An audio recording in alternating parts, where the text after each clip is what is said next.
উপমহাদেশের কিংবদন্তি সঙ্গীত শিল্পী মোহাম্মদ রাফি যেমন কাওয়ালি গেয়ে সুনাম কুড়িয়েছেন, তেমনি দক্ষতা দেখিয়েছেন ভজন গেয়ে।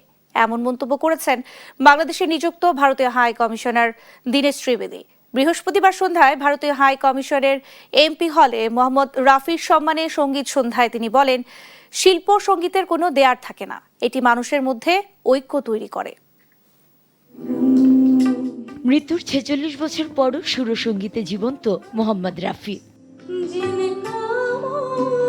ওপার বাংলার শিল্পী প্রিয়ংবদার কণ্ঠে ভেসে বেড়ালেন বাংলাদেশে। মোহাম্মদ রাফি সাহেবের গান মানে কোনটা ছেড়ে কোনটা গাই। বাংলাদেশের মানুষদের ওই আন্তরিকতা বোধহয় বাইরের মানুষগুলোকে কাছে টেনে নিতে সাহায্য করে। মানে কোনো একজনের সাথে যখন প্রথমবার দেখা হয়, কয়েক ঘন্টার মধ্যে মনে হয় তাকে বোধহয় ৫ বছর ১০ বছর চিনি। অনুষ্ঠানে বাংলাদেশে নিযুক্ত ভারতীয় হাই কমিশনার মোহাম্মদ রাফির সঙ্গ কাটানোর সময় স্মৃতিচারণ করেন। রাফি সাহেব ওয়াজ মাচ টলার।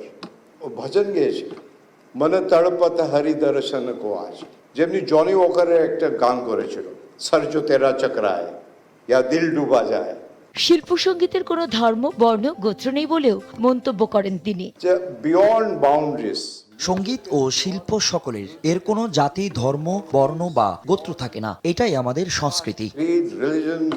এ সময় সুরের মূর্ছনায় দর্শক সারিতে পিনপতন নীরবতা, আবার পছন্দের গানে ঠোঁট মেলাতেও দেখা যায় আমন্ত্রিত অতিথিদের।